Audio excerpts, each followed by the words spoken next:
মানুষ পৃথিবীতে এসেছে জান্নাত থেকে, আবার জান্নাতে ফিরে যাবে।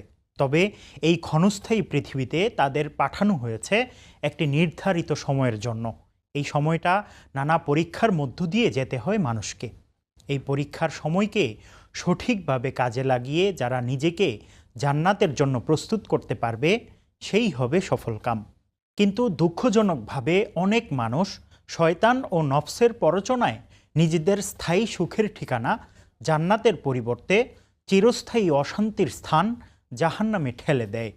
এই ক্ষণস্থায়ী পৃথিবীতে যারা শয়তানের ধোঁকা থেকে নিজেদের রক্ষা করতে পারে, পৃথিবীতে আগমনের উদ্দেশ্য স্মরণ রেখে পাপাচার, অশ্লীলতা আর গুনাহ থেকে বেঁচে থেকে নেক আমল করে, তাদের জন্য রয়েছে জান্নাতের অমীয় সুখ।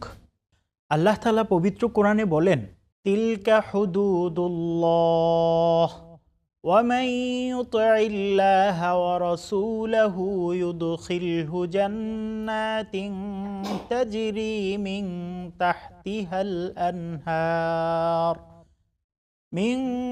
তাহতিহাল আনহার খালিদিনা ফিহা ওয়াযালিকাল ফাওজুল আযীম। অর্থাৎ এগুলো আল্লাহর নির্ধারিত সীমা। যে ব্যক্তি আল্লাহ ও তার রসুলের আদেশ অনুযায়ী চলে, আল্লাহ তাকে জান্নাতে প্রবেশ করাবেন, যার তলদেশ দিয়ে নদী প্রবাহিত হয়। সেখানে তারা চিরকাল থাকবে। এটি বিরাট সাফল্য। পৃথিবীর জীবন, কবরের সময়, কিয়ামতের বিচারের দিন ও পুলসিরাত পার হয়ে একজন মুমিন যখন জান্নাতে প্রবেশ করবে, সেখানে তার জন্য থাকবে অগণিত সুখ, স্বাচ্ছন্দ্য আর বিশাল সাম্রাজ্য। পবিত্র কোরআনে আল্লাহ বলেন, তুমি যখন জান্নাতের দিকে দেখবে ভোগ বিলাসের উপকরণ আর বিশাল রাজ্য। হাদিসে বর্ণিত হয়েছে, রাসূলুল্লাহ সাল্লাল্লাহু আলাইহি ওয়াসাল্লাম বলেছেন, যাকে সর্বনিম্ন মর্যাদা জান্নাত দেয়া হবে, সেটিও 10টি দুনিয়ার সমান হবে। নবীজির বর্ণনায় জান্নাত যেমন। হযরত আবু হুরায়রা রাদিয়াল্লাহু তাআলা আনহু থেকে বর্ণিত, সাহাবাই কেরাম একবার নবীজিকে জিজ্ঞেস করলেন, হে আল্লাহর রসুল, আমাদের জান্নাত সম্পর্কে বর্ণনা করুন, তা কিসের তৈরি? উত্তরে রাসূলুল্লাহ সাল্লাল্লাহু আলাইহি ওয়াসাল্লাম বললেন, স্বর্ণ ও রৌপ্যের ইটের তৈরি, তার গাঁথুনি হবে মিশক আম্বরের, তার নুড়ি বা কঙ্কর হবে মণিমুক্তা ও ইয়াকুত পাথরের, আর তার মাটি জাফরানের। যে তাতে প্রবেশ করবে সে অশেষ নিয়ামত প্রাপ্ত হবে, নিরাশ হবে না, বা অভাব বলতেও কিছু থাকবে না।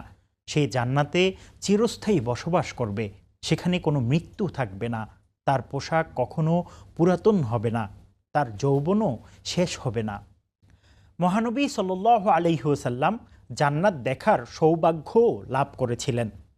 মিরাজের সফরে নবীজিকে জান্নাত জাহান্নাম ভ্রমণ করানো হয়। নবীজি বলেন, জান্নাতের প্রাসাদগুলো মুক্তার তৈরি, আর তার মাটি হলো মেশকের। নবীজি জান্নাতে হীরামণি মুক্তার প্রাসাদে ঘেরা একটি নহর দেখতে পেলেন, যার পানি ছিল মেশকের চেয়েও বেশি সুগন্ধময়। এটা কি? নবীজি জানতে চাইলে জিব্রাইল আলাইহিসসালাম বললেন, এর নাম কাউসার, যা আপনার প্রতিপালক একমাত্র আপনার জন্যই সুরক্ষিত করে রেখেছেন। মহানবী 4টি নদীও দেখেছিলেন জান্নাতে। এর মধ্যে 2টি জাহিরি আর 2টি বাতেনি। বাতেনি 2টি জান্নাতে প্রবাহিত, আর জাহিরি 2টি হচ্ছে নীল ও ফুরাত নদী। নবীজি জান্নাতে প্রবেশ করে একপাশে একটি হালকা আওয়াজ শুনতে পেলেন। তিনি জিজ্ঞাসা করলেন, এটা কিসের আওয়াজ? জিব্রাইল বললেন, মুয়াজ্জিন বেলালের কণ্ঠ। কোরআনে জান্নাতের কথা। মহান আল্লাহ জান্নাতের নিয়ামত রাজির বিবরণ কোরআনুল কারীমের বিভিন্ন আয়াতে উল্লেখ করেছেন। কোরআনে জান্নাতের সংখ্যা 8টি উল্লেখ করা হয়েছে। জান্নাতুল ফিরদাউস, যারা ঈমান আনে ও সৎকর্ম করে তাদের আপ্যায়নের জন্য আছে জান্নাতুল ফিরদাউস। সেখানে তারা চিরকাল থাকবে, সেখান থেকে তারা অন্য কোথাও যেতে চাইবে না। দারুল মাকাম, যিনি স্বীয় অনুগ্রহে আমাদের দারুল মাকাম তথা স্থায়ী আবাস দিয়েছেন, যেখানে কোনো কষ্ট ক্লেশ আমাদের স্পর্শ করবে না। দারুল কারার, হে আমার সম্প্রদায়, এই পার্থিব জীবন তো অস্থায়ী উপভোগের বস্তু, এবং আখেরাতই হচ্ছে দারুল কারার তথা চিরস্থায়ী আবাস, দারুস সালাম। আর আল্লাহ আহ্বান করেন দারুস সালাম তথা শান্তির আলোয়ের দিকে, আর যাকে ইচ্ছা সরল পথে পরিচালিত করেন। জান্নাতুল মাওয়া, তার কাছে জান্নাতুল মাওয়া অবস্থিত। যখন কুল গাছটি যা আচ্ছাদিত করার তা আচ্ছাদিত করেছিল, রসুল সাল্লাল্লাহু আলাইহি ওয়াসাল্লাম দৃষ্টিভ্রম হয়নি আর সীমালঙ্ঘনও করেনি। দারুন নাঈম, হে আমার পালনকর্তা, আমাকে প্রজ্ঞা দান করুন এবং সৎকর্মশীলদের অন্তর্ভুক্ত করুন এবং আমাকে পরবর্তীদের মধ্যে সত্যভাষী করুন, আর আমাকে জান্নাতুন নাঈম তথা নিয়ামতপূর্ণ জান্নাতের অধিকারীদের অন্তর্ভুক্ত করুন। দারুল খুলদ, যখন তাদের বাধা অবস্থায় জাহান্নামের কোনো সংকীর্ণ স্থানে নিক্ষেপ করা হবে, তখন তারা মৃত্যু কামনা করবে। তখন তাদের বলা হবে, আজ তোমরা কেবল একবারের জন্য মৃত্যু কামনা করো না, বরং বহুবার মৃত্যু কামনা করতে থাকো।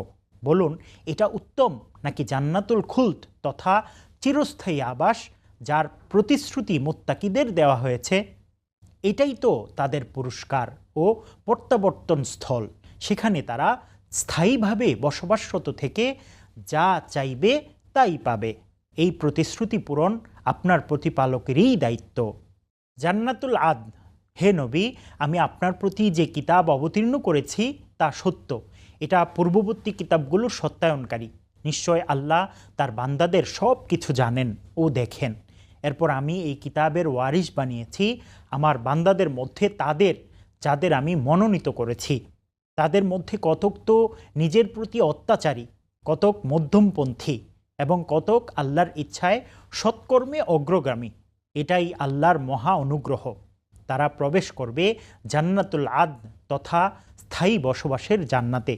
সেখানে তাদের স্বর্ণ নির্মিত কঙ্কন ও মুক্তা দ্বারা অলঙ্কৃত করা হবে এবং সেখানে তাদের পোশাক হবে রেশমের। জান্নাতে গিয়ে মানুষ যে জিনিস নিয়ে আফসুস করবে। জান্নাত একজন মুমিনের একান্ত কামনা বাসনার বস্তু। আল্লাহ তাআলা তার বিশ্বাসী ও অনুগত বান্দাদের চিরস্থায়ী জান্নাতের সুসংবাদ দিয়েছেন। পবিত্র কোরআনে বর্ণিত হয়েছে, ইন্নাল্লাহা আশতারা মিনাল মুমিনিনা আনফুসাহুম ওয়া আমওয়ালাহুম বিআন্না লাহুমুল জান্নাহ। অর্থাৎ নিশ্চয় আল্লাহ মুমিনের কাছ থেকে তাদের জীবন ও সম্পদ কিনে নিয়েছেন, আর এর বিনিময়ে তাদের জন্য রয়েছে জান্নাত। জান্নাতবাসীদের যেসব নিয়ামত দেয়া হবে তা নিয়ে আল্লাহ তাআলা বলেছেন, যারা ঈমান এনেছে এবং নেক কাজ করেছে তুমি তাদেরকে সুসংবাদ দাও যে তাদের জন্য রয়েছে জান্নাতসমূহ, যার তলদেশ দিয়ে প্রবাহিত হবে নদীসমূহ। যখনই তাদেরকে জান্নাত থেকে কোনো ফল খেতে দেয়া হবে, তারা বলবে, এটাই তো পূর্বে আমাদেরকে খেতে দেয়া হয়েছিল। আর তাদেরকে তা দেয়া হয়েছিল সাদৃশ্যপূর্ণ করে, এবং তাদের জন্য তাতে থাকবে পবিত্র স্ত্রীগণ, এবং তারা সেখানে হবে স্থায়ী। জান্নাতের অফুরন্ত নেয়ামত পেয়ে মানুষ পৃথিবীর সব দুঃখ কষ্ট ভুলে যাবে। তবে পৃথিবীতে যেই সময়টুকু আল্লাহর স্মরণ ছাড়া অনর্থক কাটিয়েছে তার জন্য আফসোস করবে জান্নাতে গিয়েও। এই সম্পর্কে হযরত মুআজ ইবনে জাবাল রাদিয়াল্লাহু তাআলা আনহু হতে বর্ণিত হাদিসে রাসূলুল্লাহ সাল্লাল্লাহু আলাইহি ওয়াসাল্লাম বলেছেন, জান্নাতীদের জান্নাতে যাওয়ার পর দুনিয়ার কোনো জিনিসের জন্য আফসোস থাকবে না, শুধু ওই সময়ের জন্য আফসোস হবে যা আল্লাহর স্মরণ ব্যতীত অনর্থক কথা বা কাজে অতিবাহিত হয়েছে। জান্নাত আমাদের চিরস্থায়ী ঠিকানা, যা আল্লাহ তাআলা আমাদের জন্য প্রস্তুত করে রেখেছেন। এই জান্নাতে প্রবেশের জন্য আমাদের পৃথিবীর জীবনকে সঠিকভাবে পরিচালনা করতে হবে। শয়তান ও নফসের ধোঁকা থেকে নিজেকে রক্ষা করে আল্লাহর আদেশ ও রাসূলুল্লাহ সাল্লাল্লাহু আলাইহি ওয়াসাল্লামের সুন্নাহ অনুসরণ করতে হবে। তাই আসুন আমরা নেক আমল ও পাপ থেকে বাঁচার জন্য সর্বোচ্চ চেষ্টা করি, যাতে আমরা জান্নাতের অসীম সুখ লাভ করতে পারি। আল্লাহ আমাদের নেক কাজে অগ্রগামী হয়ে জান্নাতে প্রবেশের উপযুক্ত হওয়ার তৌফিক দান করুন। আমিন।